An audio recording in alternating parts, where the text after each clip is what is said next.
如果要找一场贸易战里最戏剧化的牺牲品，大豆一定榜上有名。中美贸易战开打后，关税从钢铁、汽车一路打到农产品，而大豆成了第一个被击中的软肋。对于美国来说，大豆不是普通的农作物，它是农民的命根子，也是美国对华出口的头号农产品。每年秋天，美国中西部的平原一片金黄，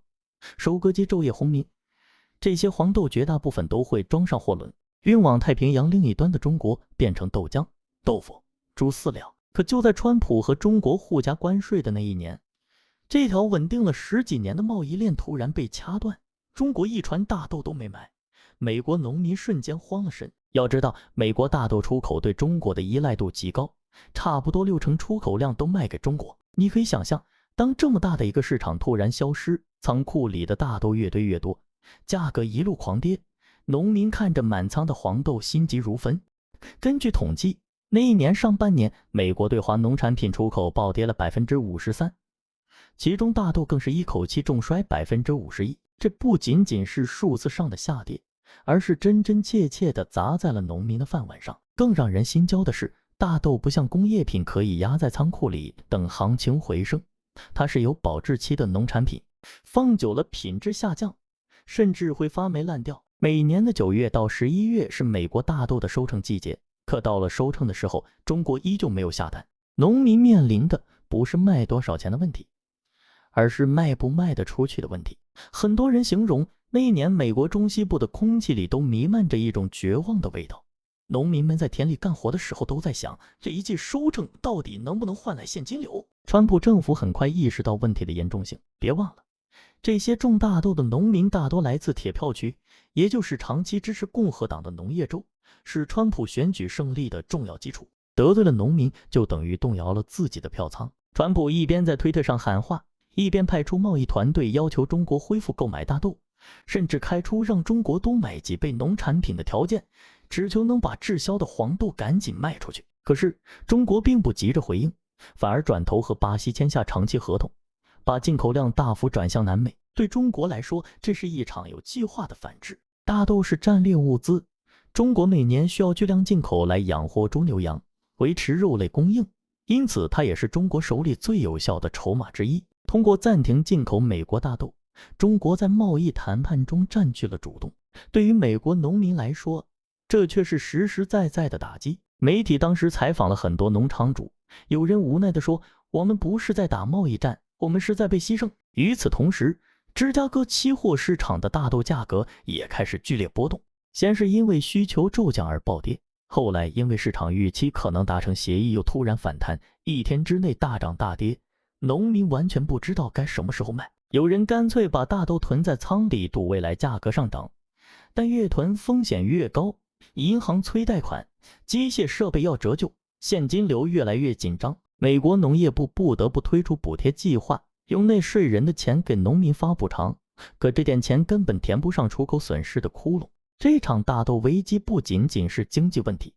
更是政治问题。川普没想到大豆会成为中国最有力的反击武器之一。贸易战的初衷是通过关税施压迫使中国让步，但结果却是先把自己农民逼到了悬崖边上。中国把美国农产品市场让给巴西之后，美国农民担心失去的可能不是1-2年的订单，而是整个未来的市场份额。一旦中国和巴西建立长期稳定的供应链，美国想重新夺回客户就难上加难。所以当时的美国农民一边骂中国，一边又把怒火指向华盛顿。有农民在电视上直言，我们不想要补贴，我们只想卖大豆。这种声音在中西部越来越多，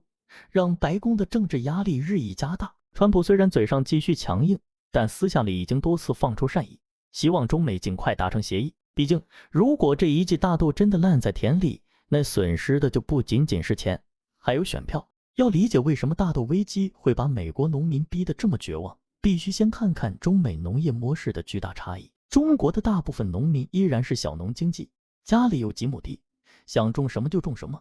灵活度非常高。今天玉米行情好就种玉米，明年大豆补贴高就改种大豆，哪怕今年收成不好，明年也能快速调整种植结构，损失相对可控。可在美国，农业完全是另一套逻辑。美国农场规模巨大，一眼望不到边的田地全是机械化运作，拖拉机、播种机、收割机、喷药机，每一台都是几十万美元起跳的大家伙。农民们为了买这些设备，往往要贷款，一旦买下去，就等于锁定了未来几年要种的作物。因为每种作物需要不同的机械和耕作方式，随便改种不仅要重新投资设备，还要花时间重新调试土壤，可能3到5年才能见效。这个代价可不是普通家庭能承担的。更麻烦的是，美国农业的销售体系也高度集中，农民种出来的大豆不是自己拿到集市上去卖，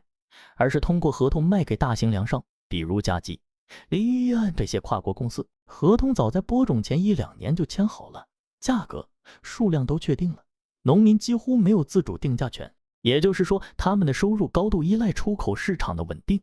一旦出口需求骤降，他们没有多少办法可以转弯。中国农民如果卖不掉，可以囤在自家仓库，或者转手卖给邻村收购商，价格差不多就行。但美国农民面对的是全球市场的价格波动，芝加哥期货市场一跌，他们手里的大豆就立刻贬值，哪怕还没收割。于是你会看到一个怪现象，农民辛苦了1年，到头来一算账，甚至可能是亏钱的。这种高度机械化、高度市场化的模式，平时效率惊人，美国农业产量占全球第1，可一旦遇到外部冲击，脆弱的令人吃惊。中国突然停买，等于把整个链条的出口端切断。美国农民就像高速行驶的列车突然被拦腰刹车，整条供应链瞬间失衡。除了价格下跌，美国农民还面临另一大难题，仓储不足。因为往年大豆收割后都会直接装船出口，今年中国不买，船不开，粮仓一下子爆满，很多农场只能临时搭建简易储存棚，甚至用塑料袋把大豆堆在田边，冒着雨淋没变的风险凑合着放。这不仅增加了损失，还提高了后续的处理成本。另外一个被忽视的细节是，美国农民背负的债务压力非常大，贷款买机械、买化肥、买转基因种子，每一笔都得按时还钱。过去出口稳定，银行敢放贷，农民也敢借钱。现在价格跌了，卖不出去，农民首先要面对的就是银行催款。有人被迫抵押土地，有人直接宣告破产。根据农业部数据，那一年美国农民破产率创下近10年新高。相比之下，中国农民虽然收入不高，但抗风险能力反而强得多。一来他们投入小，没有那么高的贷款压力；二来他们有多种收入来源，种地不赚钱可以打工，可以去城里干点零活。美国农民则基本上全职经营农场，收入单一，遇到贸易战这种黑天鹅事件只能硬扛。这种差异也解释了为什么大豆成了中国手里最有效的谈判筹码。因为中国只要一宣布暂停采购，美国农民就立刻陷入生存危机。他们会通过游说团体、行业协会给政府施压，迫使白宫调整政策。事实证明，这个策略非常奏效。美国政府很快感受到来自选区的巨大政治压力，不得不重新考虑贸易战的强硬态度。当然，美国也不是没有应对手段。政府推出农场援助计划，用纳税人的钱补贴农民的损失，希望他们能撑过这段困难时期。但补贴只能解燃眉之急，根本解决不了结构性的问题。因为农民要的不是救济，而是市场。他们宁愿自己把大豆卖出去，也不想拿政府的钱当救济户。更现实的问题是，就算今年能靠补贴撑过去，明年呢？如果中国继续不买，美国农民还要种大豆吗？要改种别的作物，至少要3到5年的周期。这期间怎么活？再说，即便改种成功，未来中国如果又恢复进口，美国农民还能不能抢回市场份额，也要打上问号。这一连串的连锁反应，让人看清了美国农业表面繁荣背后的脆弱性。中美贸易战就像一面镜子，照出了两国农业模式的差异，也让美国意识到过度依赖单一市场的风险有多大。而对于中国来说，这正是一次重新布局全球粮食供应链的机会。如果说大豆价格的暴跌是一记闷棍，那来自农民的怒吼就是压在白宫头上的警钟。川普在竞选时承诺要让美国再次伟大，其中一条重要承诺就是保护美国农民，扩大出口市场。可贸易战一开打，结果却恰恰相反，农民的收入雪崩式下滑，连他们赖以为生的海外客户都被逼走了。这对川普来说不是简单的经济问题，而是直指他的政治生命。美国的中西部农业州，比如艾奥瓦州、印第安纳州、堪萨斯州、密苏里州，几乎是共和党的铁票仓。这些地方的选民一向保守，极度支持川普，选举时投票率很高。正因如此，川普政府才会如此重视这些州的利益，农业政策甚至被当作国策来处理。但这一次大豆危机把他们推到了悬崖边。当时有不少农民接受媒体采访时说得很直接，我们支持川普，但我们没想到自己会成为牺牲品。有人甚至在电视直播中落泪，说今年收成再好也白搭，因为根本卖不出去。农民的抱怨通过美国大豆协会、全国农场主联合会传到国会山，也传到了白宫。协会主席甚至亲笔写信给川普，提醒他如果不尽快解决问题，50万美国大豆农民可能集体破产。这不仅会引发经济危机，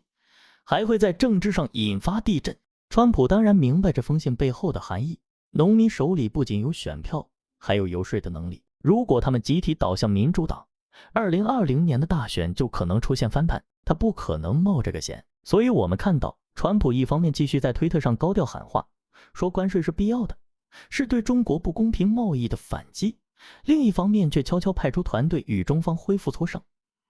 要求中国增加农产品采购，尤其是大豆。当时甚至出现一个有趣的场景，川普公开要求中国一次买下4倍量的大豆，试图用超额订单迅速清掉积压库存，给农民一个交代。可中国并没有立刻答应，反而继续从巴西、阿根廷大量进口，签下长期供货协议。对中国来说，这不仅仅是贸易行为，更是战略布局。通过锁定巴西的大豆供应，中国等于把美国长期排除在主要市场之外。就算未来有意恢复进口，美国农民也可能面临被边缘化的风险。这让川普的焦虑进一步加剧。他知道，如果让这种局面持续下去，不仅中西部农民会倒戈，相关产业链也会受到重创。大豆滞销意味着压榨厂停工，运输公司没生意，港口装卸量下降，连农业机械的销售也会大幅下滑。这是一个连锁反应，影响到的选民数量远远超过50万。为了缓解农民的不满，美国政府迅速推出总额数百亿美元的农业补贴计划，向受贸易战冲击最大的州发放现金补偿。川普还亲自到农场拍摄宣传视频，强调自己站在农民一边，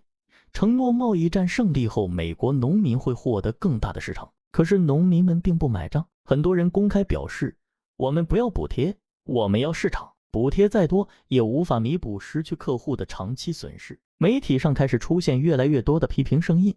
甚至连保守派评论员都提醒川普，贸易战虽然有战略意义，但不能让农民成为最大的输家。因为美国政治制度决定了，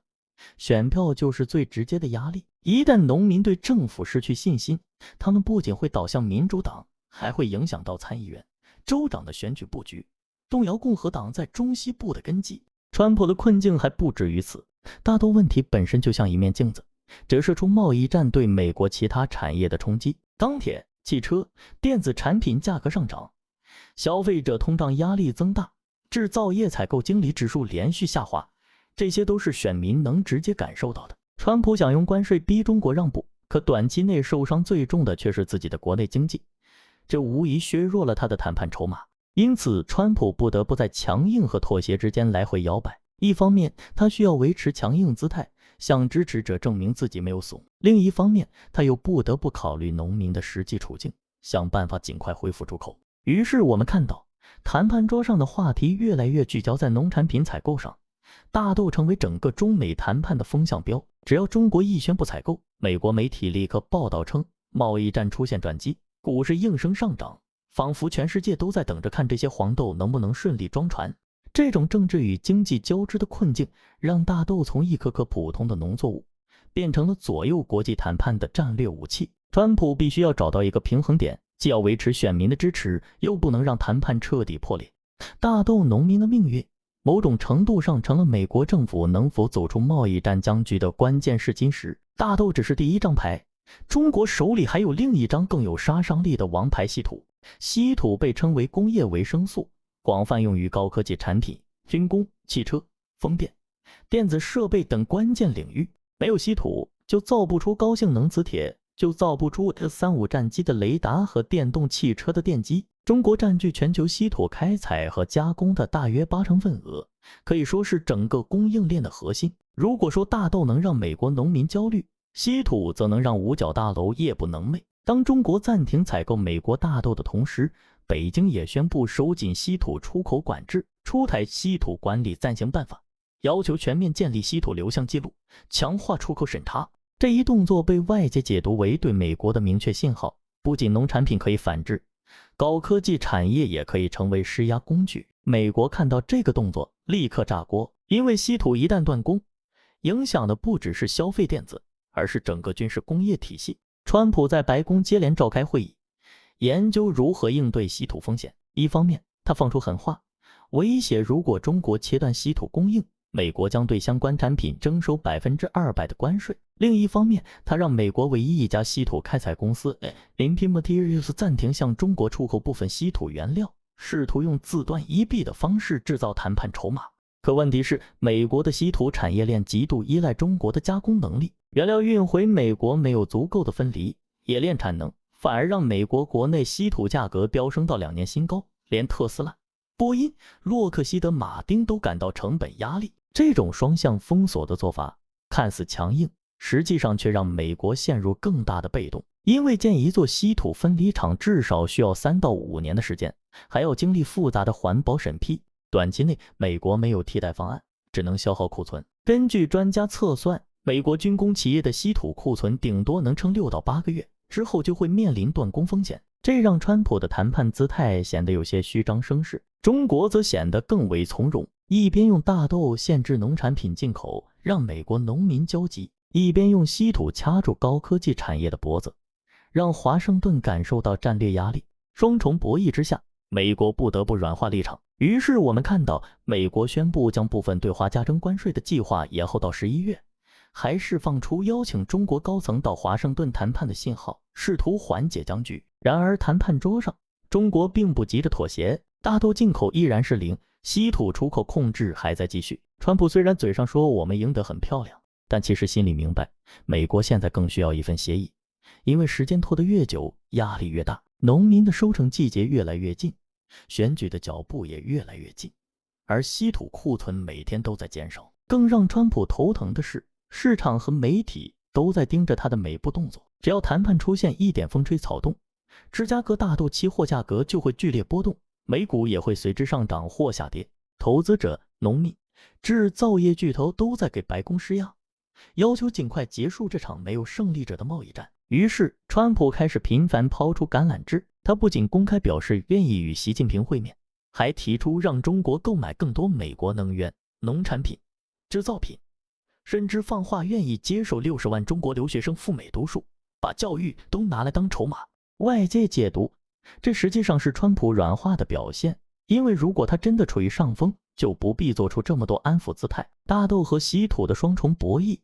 让整个中美谈判充满悬念。中国深知大豆对美国农民的重要性，也明白稀土对美国军工的战略意义，所以选择精准打击，让对方感受到切肤之痛。对中国来说，这不仅仅是贸易谈判，更是一场产业安全和国家利益的长期较量。可以说，这一阶段的中美关系就像拔河，一边是川普想用关税迫使中国妥协，一边是中国用大豆和稀土反制。每一次消息放出，都牵动全球市场的神经。最终能不能达成协议，取决于谁能撑得更久，谁能承受更大的国内压力。要真正理解中美贸易战中大豆和稀土为何成为谈判的关键筹码，我们得把视角拉得更远一点。中国的大豆战争其实不是从2018年开始的，它可以追溯到20世纪初，甚至是更久远的历史。中国曾经经历过一次惨痛的教训，那就是1943年的大豆危机。当时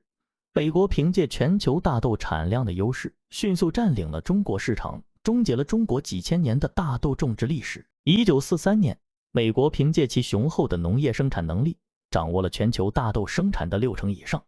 而中国的农民则被迫依赖进口大豆。虽然国内也有一定的大豆种植量，但由于长期的战乱和技术落后，难以满足国内需求。与此同时，美国通过低价大豆倾销，占领了中国市场，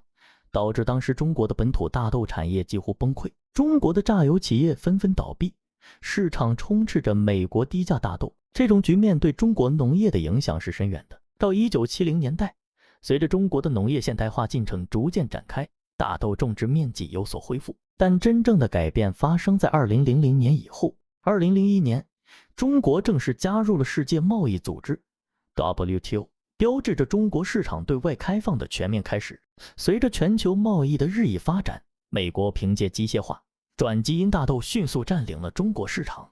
形成了与中国市场的紧密联系。这也为后来中美的大豆战争埋下了伏笔。2003年正是美国大豆霸权的高峰期，那一年，中国大陆一度成为全球最大的大豆进口国，超过70%的大豆都从美国进口。美国的大豆以其价格优势和稳定供应占据了中国市场。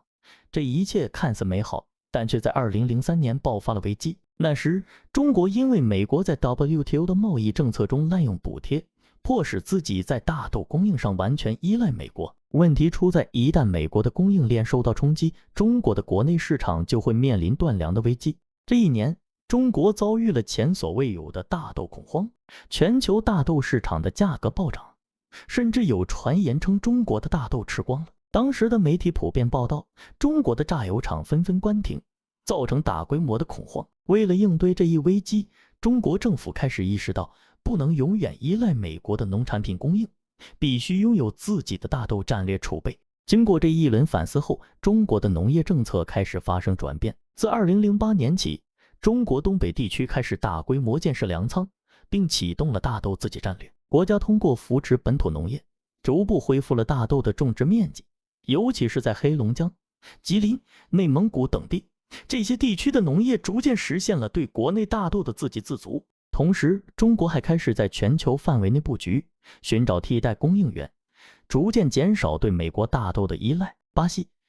阿根廷、俄罗斯等地的农业市场也成为了中国的大豆进口新选择。这一切的准备并非一蹴而就，中国的农业转型需要时间，也需要政策的推动。在大豆种植的基础上，中国逐渐向更多的国家打开市场，不再单纯依赖美国。巴西与阿根廷成为重要的供应国，尤其是巴西，其大豆产量逐年攀升，逐渐赶超美国，成为世界最大的出口国之一。中国通过与这些国家的合作，确保了大豆供应的多元化，也增强了自己在全球市场上的话语权。而这一战略布局，也让中国在中美贸易战中处于了更有利的位置。回顾2018年，特朗普宣布对中国商品加征关税，其中就包括大豆。这一举动让美国农民付出了沉重的代价，而中国则在美国关税的压力下，迅速从巴西等国采购大豆，保障了国内的供应。即使特朗普曾要求中国增加大豆购买量，但中国并没有急于回应，反而在供应商选择上更为慎重，因为中国已经不再单纯依赖美国的大豆，而是通过建立多元化的采购渠道，减少对美国市场的依赖。这一战略的成功不仅仅体现在农业领域，它还影响到了其他关键资源的采购。就如同在大豆危机后，中国逐渐建立了自己稳定的能源供应链，尤其是在天然气和石油领域，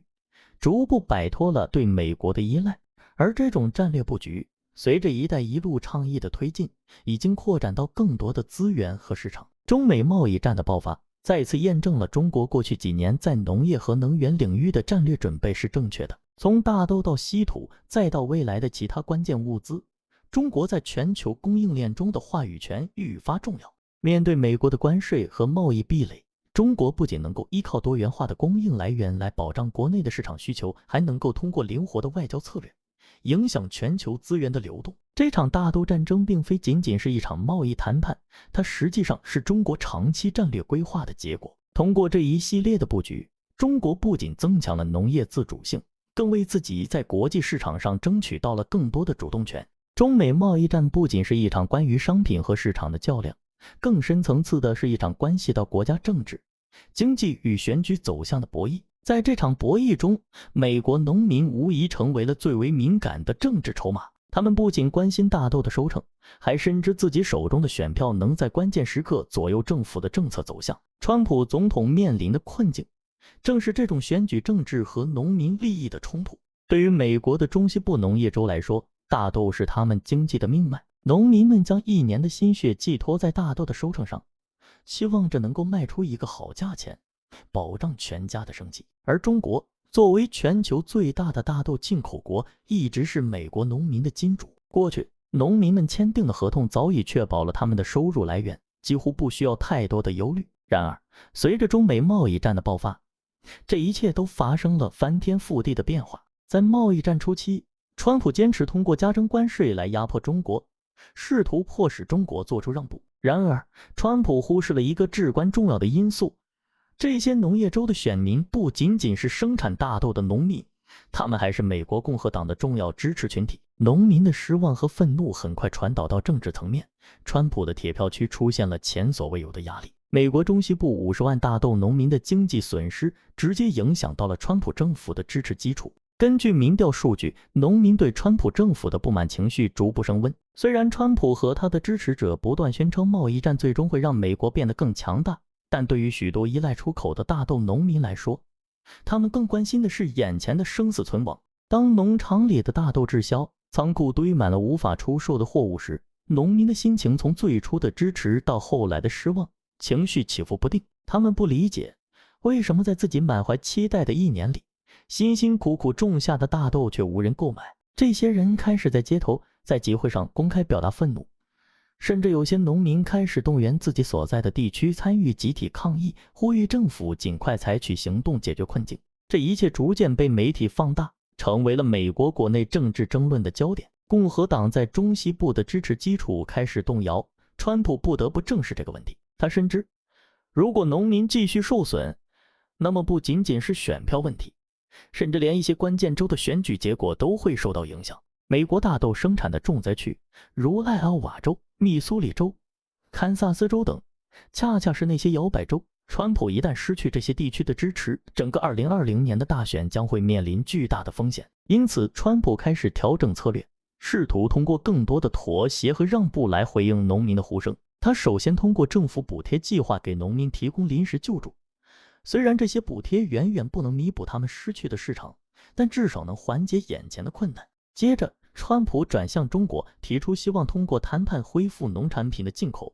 特别是大豆。特朗普的恢复大豆出口请求成为中美谈判的核心议题之一。实际上，这一要求并非仅仅出于经济考虑，更是为了缓解国内农业州的政治压力。如果大豆能顺利出口，农民的情绪将得到平复，川普在选民中的支持度也可能回升。但中国并没有立即回应川普的请求。对于中国而言，恢复进口大豆并非一时的决定，中国已经逐步减少对美国大豆的依赖。巴西和阿根廷的供应量逐年增加，逐渐形成了更为多元化的进口渠道。这一转变不仅使得中国在国际市场上的议价能力提升，也使得中国在贸易谈判中拥有更多的选择权。尽管中国对美国的大豆牌并不排斥，但却不会急于屈从于美国的压力。而对川普来说，这也不是一场简单的经济博弈，他不仅要应对农民的诉求，还要考虑选举中的政治动态。对于川普来说，最棘手的挑战就是如何平衡国内支持和国际压力。一方面，他必须维护自己铁杆支持者的利益，尤其是在这些关键州；另一方面，他又不能完全放弃贸易战的战略目标，避免被认为在全球竞争中屈服。因此，川普的每一步都充满了政治考量。面对这种内外夹击的局面，川普选择了让步。他通过与中国的谈判，试图解决大豆出口问题，并提出将增加农产品采购量作为协议的一部分。虽然中美谈判并未立刻达成最终协议，但川普的妥协姿态至少让农民看到了一线希望。与此同时，媒体也开始传递出一种贸易战可能缓和的信号，这让农民和投资者的紧张情绪略有缓解。然而，这场大豆危机的深远影响还远未结束。即使中美贸易战最终取得某种程度的妥协，农业州的政治压力依然是川普无法忽视的因素。大豆只是冰山一角，川普的政治命运与这些农民的生存息息相关，而这种紧密的联系可能会在2020年选举的关键时刻成为影响选举走向的关键因素之一。中美贸易战从大豆打到稀土，从钢铁打到芯片，再从关税蔓延到教育和消费品，早已不再是一场单纯的关税较量，而是一次全面的供应链重塑。大豆危机只是一块多米诺骨牌，后面还跟着咖啡、牛肉、鸡肉、汽车零部件，甚至跨境电商小包裹。每一个政策，每一次关税调整，都像在湖面投下石子，涟漪一圈一圈向外扩散，最后波及的是普通消费者的钱包和整个全球市场的稳定。先看农产品之外的连锁反应。川普在贸易战期间对巴西的咖啡征收高达50%的关税，结果直接导致美国的咖啡价格飙涨。要知道，美国人一天要喝掉4亿多杯咖啡，咖啡早就不是奢侈品，而是很多人生活的刚需。价格一涨，消费者立刻感受到生活成本上升，社交媒体上抱怨声不断。麦当劳、星巴克的咖啡价格纷纷上调，让美国的上班族几乎喝不起。与咖啡类似的还有鸡肉、牛肉、橙汁等农产品，美国消费者几乎每天都会接触到。涨价带来的心理冲击远比大豆滞销更直观。另一方面，川普还取消了$800以下小包裹的免税政策，导致大量来自中国、东南亚的低价商品变贵。对普通美国家庭来说，这直接增加了生活开支，尤其是低收入群体，他们更依赖价格便宜的海外商品。一旦价格上涨，就等于被迫承担贸易战的成本。这些人也是选民，他们的情绪会反映到投票箱里。在国际层面，贸易战也让美国失去了一些原本稳定的市场地位。中国加速向巴西、阿根廷、俄罗斯等国采购大豆，甚至投资建设码头和加工设施，锁定长期供应。咖啡、牛肉、鸡爪等产品的进口也转向南美。这意味着，即便未来中美达成协议，美国也很难立即夺回市场份额。全球供应链在贸易战期间被迫重组，新的格局逐渐固化。美国的出口商可能需要付出更高的价格才能重新进入这些市场。反观中国，在经历了短期的阵痛之后，供应链调整反而成为加速国产替代和产业升级的契机。大豆进口多元化、稀土出口管控、芯片自研投入，这些动作都在重塑中国的产业安全体系。过去那种过度依赖单一市场的局面被打破，中国的议价能力反而更强了。从更宏观的角度看，中美贸易战像一面镜子，照出了全球化的脆弱。世界经济早已你中有我，我中有你，一旦某个关键环节被切断，冲击的不仅是对方，也会反噬自己。大豆滞销让美国农民受伤，咖啡涨价让美国消费者抱怨，稀土管控让美国军工头疼，芯片禁令让中国企业加速国产替代。这是一场双输的战争，只是输得多和输得少的区别。未来的走向依然充满不确定性，即便中美坐回谈判桌，达成阶段性协议，也难以彻底回到从前。因为这场贸易战改变的不仅是关税水平，更改变了企业的心理预期。很多跨国公司已经开始重新布局供应链，把生产线转向东南亚或印度，降低对任何单一国家的依赖。这种趋势一旦形成，全球贸易格局将进入新的均衡状态。对于美国而言，如果不能尽快修复与主要贸易伙伴的关系，农业、制造业和高科技产业都可能失去更多国际市场。而对于中国，这场贸易战提醒了决策者必须继续推进国内产业升级，提升自主创新能力，减少被卡脖子的风险。最终，大豆不再只是农民田里的作物，它成了全球经济博弈的象征。每一船运往中国的大豆都承载着农民的生计，政府的选票，谈判桌上的筹码，也牵动着全球市场的神经。未来的贸易战可能不会再像2018年那样激烈，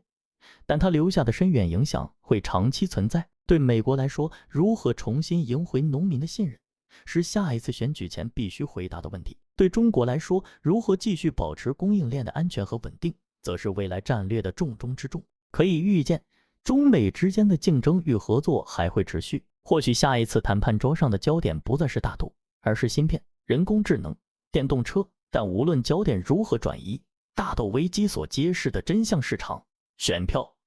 产业安全紧密相连，将一直是两国关系中无法回避的底色。